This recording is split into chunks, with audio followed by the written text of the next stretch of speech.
আমি আজ খুব ক্ষুব্ধ এবং বিক্ষুব্ধ। প্রিয় ভাই বোনেরা, আপনারা জানেন যে আমি এভাবে কখনো ভিডিও করি না।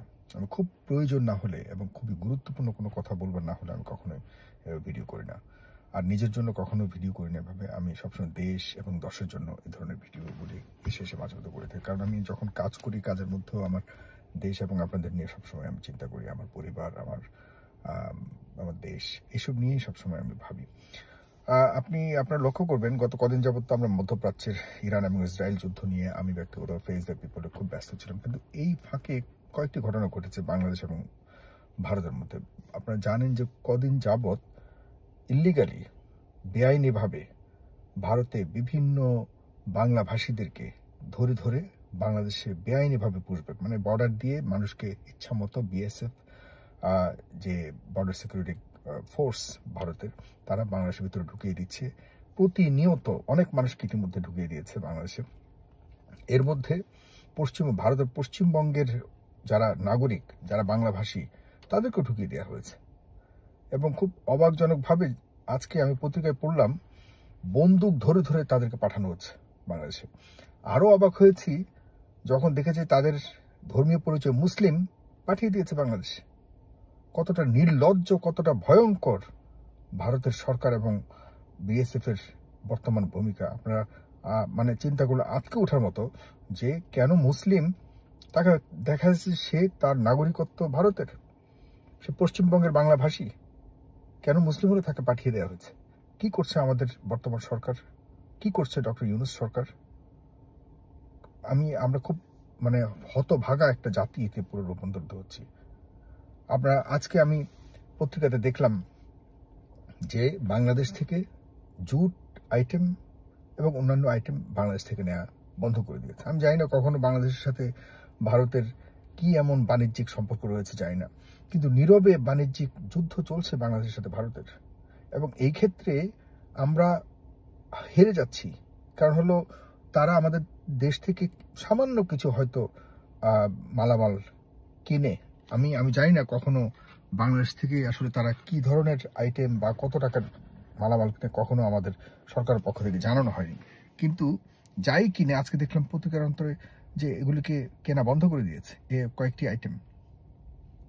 আর বিনিময়ে আমাদের বাংলাদেশ থেকে এই পর্যন্ত কোনো প্রতিক্রিয়া অথবা আমরা যে পাল্টা জবাব দিব সেরকম কোনো কিছু শুনিনি। কদিন আগে আপনারা জানেন যে আমাদের চ্যানেল সহকারে, আমাদের ফেস দ্য পিপল চ্যানেল সহকারে ভারতের সরকার সরাসরি সরকারের উদ্যোগে আমাদের চ্যানেল সহ কয়েকটি চ্যানেলকে ভারতে প্রচার নিষিদ্ধ করা হয়েছে। ইউটিউবের কাছে আবেদন করে আমাদের চ্যানেলগুলিকে তারা যেন কোনোভাবে ভারতে প্রচার না হয় সেই জন্য ব্যবস্থা নিতে বলা হয়েছে। এবং ইউটিউব সেই ভারতের সরকারের কথা মতো সেই চ্যানেলগুলিকে, আমাদের চ্যানেলগুলো বন্ধ করে দিয়েছে। আমরা কতটুকুই বা প্রচারণা করতে পারি ভারতের বিভিন্ন, যে শুধুমাত্র পশ্চিমবঙ্গের কিছু মানুষ হয়তো দেখতে পারতো, সেটিই বন্ধ করে দিয়েছে। আর আমাদের সরকার পাল্টা কোনো ব্যবস্থা নেয়নি। ছি ছি ছি। জনাব শফিক, তাকে তো সবাই বিভিন্ন বাজে নামে ডাকেন, কেউ বাটপার শফিক্কা টফিক্কা এই ধরনের কথা বলেন। যদিও আমার কখনোই আমার ক্যারেক্টার এই ধরনের কোনো কিছু আমি বলি না। এই ধরনের মানুষের নামকে বিকৃত করা আমার পছন্দের মধ্যে না। তবুও এভাবে মানুষ তাকে উদ্ধৃতি করে বিভিন্ন ধরনের কথা বলে।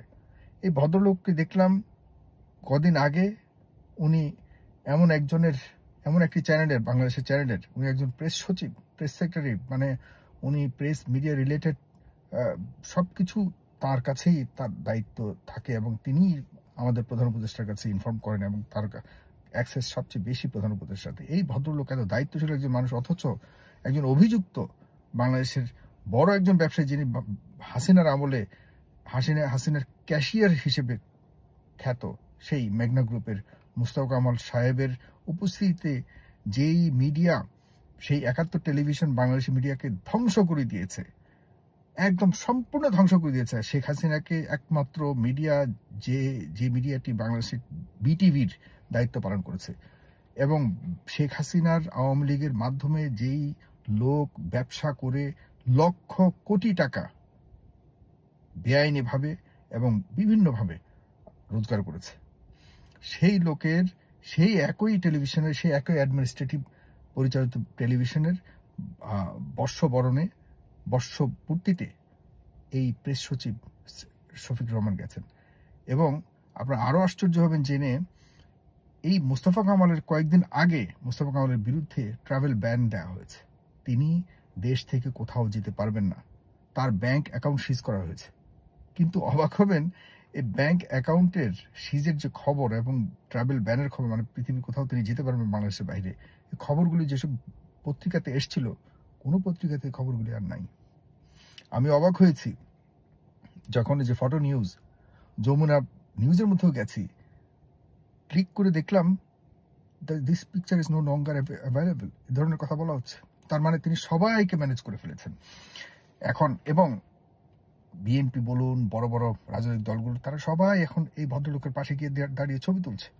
যে লোকটা আসামি, যে লোকটা বর্তমানে অভিযুক্ত, আর যদি ওনার ব্যাপারে যে নিউজগুলি বের হয়েছিল এ যদি মিথ্যা হয়ে থাকে, তাহলে মিডিয়াগুলোকে জবাব দিতে হবে।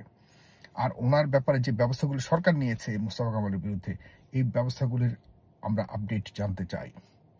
উনি যদি দেশ থেকে দেশের বাইরে যেতে পারেন, তাহলে এই সরকারকে জবাবদিহি করতে হবে যে ওনার ট্রাভেল ব্যান, ওনার বহির্গমনে নিষেধাজ্ঞার ওই অর্ডারের কি হলো। উনি যদি যেতে পারেন, তাহলে এটা প্রমাণিত হবে সরকারের সাথেও তার কালো চুক্তি হয়েছে। আমরা সেটাও দেখতে চাই। সুতরাং আমি আগের যেই বিষয়টি দিয়ে শুরু করতে চেয়েছি, প্রিয় দর্শক বলি বা ভাই বোন যারা আমাকে দেখছেন, আমাদের দেশ নিয়ে চিন্তিত আমরা। এই সরকার আসলে কতটা সাকসেসফুল হতে পারবে আমাদের দেশকে 24-এর চেতনায়, 24-এর স্পিরিটে, ত্যাগ মহিমার উপরে নির্ভর করে আমরা যে স্বপ্ন দেখেছিলাম, সেই স্বপ্নে কতটুকু নিতে পারবে আমাদের দেশকে, এ নিয়ে যথেষ্ট সংশয় তৈরি হয়েছে। আমি আপনাদের কাছে অনুরোধ করব, আপনারা অবশ্যই আমার এই ভিডিওটি শেয়ার করতে পারেন এবং আমি যে কথাগুলি বললাম এগুলি নিয়ে আপনারা একটু বিশ্লেষণ করুন, নিজেদের জায়গা থেকে একটু কথা বলুন। ধন্যবাদ। এবং ভারতকে অবশ্যই আমাদেরকে কড়া জবাব দিতে হবে। আর শেষ কথা বলছি, খুবই গুরুত্বপূর্ণ যে বিষয়টি, এটি হলো আমরা আমাদের বাংলাদেশ থেকে এখন ব্যবস্থা নিতে হবে বিভিন্ন পর্যায়ে, গুরুত্বপূর্ণ পর্যায়ে। আমরা যতটুকু জেনে আসছি সবসময় যে ভারতের প্রায় 3rd বা 4th সোর্স অফ আর্নিং হলো বাংলাদেশ। ওই আর্নিং এর সোর্স হিসেবে আমরা এখনো কি আছি কিনা, আর বাংলাদেশে কোথায় তারা সেই সোর্স হিসেবে বাংলাদেশে অবস্থান করছে, তাদেরকে বের করতে হবে, খুঁজে বের করে এরপর তাদেরকেও আমরা ভারতে ফেরত পাঠানোর প্রক্রিয়া শুরু করতে হবে। আমরা টিট ফর ট্যাট যদি পলিসি অবলম্বন না করি, তাহলে কিন্তু আর 24-এর হাজারো মানুষের জীবনের বিনিময়ে সে বাংলাদেশের আশপাশেও যাওয়া সম্ভব হবে না। আমরা সবাই তখন আগের সরকারের তুলনা করতে শুরু করব। সুতরাং সাবধান সরকার।